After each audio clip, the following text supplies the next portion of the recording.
Dobrodošlicu na svečanost u povodu uručivanja odluka o dodjeli bespovratnih potpora u projektima Sisačko-moslavačke županije, tradicijski i umjetnički obrti i nove investicije u proizvodne obrte. Jedna od najvažnijih zadaća županija, pa tako i Sisačko-moslavačke, je da svojim djelovanjem stvara što povoljnije okruženje za razvoj gospodarstva na svom području. U toj svojoj zadaći Sisačko-moslavačka županija se, kako bi u što većoj mjeri doprinijela razvoju cjelokupnog gospodarstva na području ove županije, strateški opredijelila djelovati u 3 strateška područja. I to je područje malog gospodarstva, a u okviru malog gospodarstva naglasak na obrtništvu, zatim područje turizma i područje poljoprivrede. Za obrtništvo Sisačko-moslavačke županije je realizirano gotovo 60 milijuna kuna. Složit ćete se da to svakako nisu mala sredstva i da upravo ovakav iznos sredstava govori da ne samo da se je deklarativno Sisačko-moslavačka županija opredijelila poticati razvoj obrtništva, nego smo i sa vrlo značajnim sredstvima kroz različite poticajne mjere činili tijekom ovih 6 godina. Ali koristim priliku da se osobno zahvalim županici posebno, cijeloj našoj županiji i svim učesnicima u našem ovom političkom sustavu koji podržavaju ovakve male stvari za nas kao što su mali obrti i proizvodi. Mi smo možda i najteže pogođeni u ovim recesijskim trenucima i svaka pomoć, ali doslovce svaka nam je dobrodošla.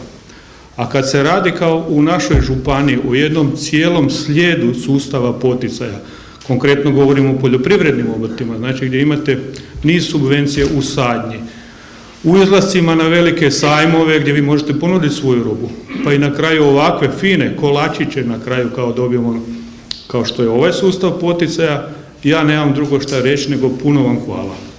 U ovih 6 godina županija je doista dala sve od sebe da bude prijatelj obrtništvu, da bude prijatelj gospodarstvu, investitorima.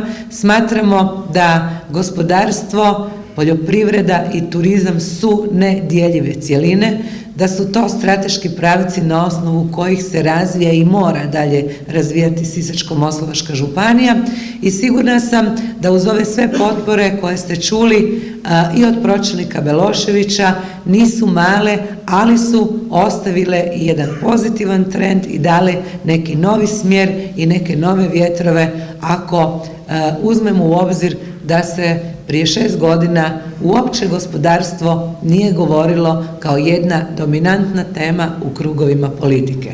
Onda smatram da smo napravili jako puno. Ona je prioritetna, ona je neizbježna, ona je dominantna i ona kao takva mora i ostati. Kroz najjeftiniju kamatnu stopu od 2,5 do 4,5% kamata, uz velike napore, ali i uspjeh da pojedini gradovi i općine prihvate ovu našu kreditnu liniju, uz to da su tradicijski i umjetnički obrti kojima vi pripadate stavljeni na jedno posebno mjesto pozornosti, da su potpore o poljoprivredi od podizanja nasada, pa da nabrajam sada sve dalje, prisutne svih 6 godina i da nikada se nije dogodilo da nešto što smo obećali nismo izvršili.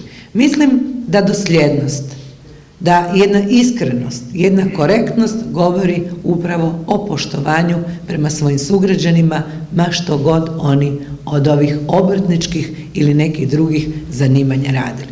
To je međusobno uvažavanje, to je tolerancija, to je jedan u pravilu savez koji je neraskidiv. I poslije nas to sigurno ne može nitko više mijenjati, jer vi znate koliko treba snage, koliko treba sposobnosti, koliko treba izdržljivosti da bi se opstalo. A mi znamo što je naša dužnost i obveza kao županije, kao regionalne uprave napraviti da bi se kako vaš dio gospodarstva, tako i svi drugi razvijali. Ono što sam sigurna i ono što jamčim da vrijeme nove gospodarske politike mora doći. I ono je tu, ono je pred vratima. Onaj najteži dio mogla bih reći da tek dolazi. Zbog stanja u kojoj se nalazi naša država, u jednoj dubokoj, gospodarskoj, moralnoj i socijalnoj krizi, u nečem što nije jednostavno. Zbog toga smatram da sve ono što činimo sada i ono sve što ste uspjeli izdržati biti će nužno i za još jedan prelazni period. Dok ne pošaljemo poruku kao jasno odgovorna država i ljudi koji trebaju raditi za opće dobro, da se više nikada ne smije dogoditi da neko uloži $200 milijuna u Željezaru Sisak i da onda kaže da nije imao podršku i da ode. A 1130 ljudi kojima i vi trebate prodati svoju uslugu ovisi o vama, a sutra, odnosno vi ovisite i o njima, a oni sutra završavaju na Zavodu za zapošljavanje.